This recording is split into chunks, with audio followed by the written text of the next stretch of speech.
عید کا دن بہت ہی خوشگوار اور مبارک دن ہوتا ہے، جس میں اللہ تعالیٰ کی خاص رحمتیں بندوں پر نازل ہوتی ہیں۔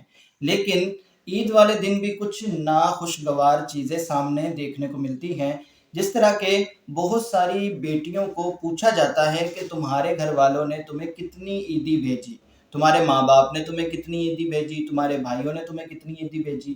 اب جو تو استطاعت رکھتے ہیں وہ اپنی بہنوں کو یا بیٹیوں کو عیدی بھیج دیتے ہیں، لیکن جن کے پاس استطاعت نہیں ہوتی وہ نہیں بھیج پاتے، اور پھر سسرال کی طرف سے یا دیگر رشتہ داروں کی طرف سے بار بار پوچھنے کی وجہ سے اس کا دل ٹوٹ جاتا ہے اور اس کو بہت زیادہ دکھ اور تکلیف ہوتی ہے۔ لہٰذا اس طرح بلا وجہ کسی کو تکلیف دینے کی اجازت نہیں ہے۔ اور اسی طرح بعض لڑکیاں تو مقابلہ بازی کرتی ہے کہ میرے ماں باپ نے تو مجھے اتنی عیدی بھیجی اور یہ چیزیں بھیجی، تمہارے ماں باپ نے کم کیوں بھیجی، یا تمہارے ماں باپ نے کیوں نہیں بھیجی۔ تو لہٰذا اس طرح کے سوالات کر کے کسی کو تنگ نہیں کرنا چاہیے، کسی کا دل نہیں دکھانا چاہیے۔ شرعی مسئلہ یہ ہے کہ والدین پر یا بہن بھائیوں پر عیدی دینا واجب نہیں ہے۔ وہ اپنی خوشی سے اگر کوئی دینا چاہیں تو یہ جائز ہے، لیکن زبردستی کرنا کہ بھی یہ لازمی دیں، یہ بھی درست نہیں ہے۔ اور اگر کسی کی طرف سے عیدی نہیں آئی تو اس سے ناراض ہونا بھی درست نہیں ہے، کیونکہ یہ اس پر لازم نہیں تھی۔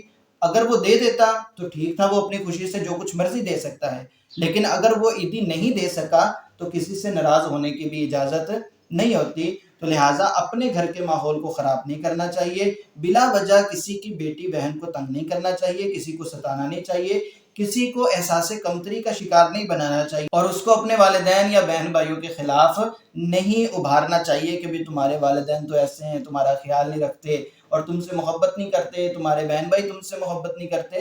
تو لہٰذا ایسا رویہ اختیار کرنا نہیں چاہیے، اس سے اجتناب کرنا ضروری ہے۔ عیدی دینا واجب نہیں ہے، اگر کوئی اپنی خوشی سے دے تو جتنی مرضی عیدی دے دے، لیکن اگر کوئی نہ دے تو بالکل ناراضگی نہیں بنتی۔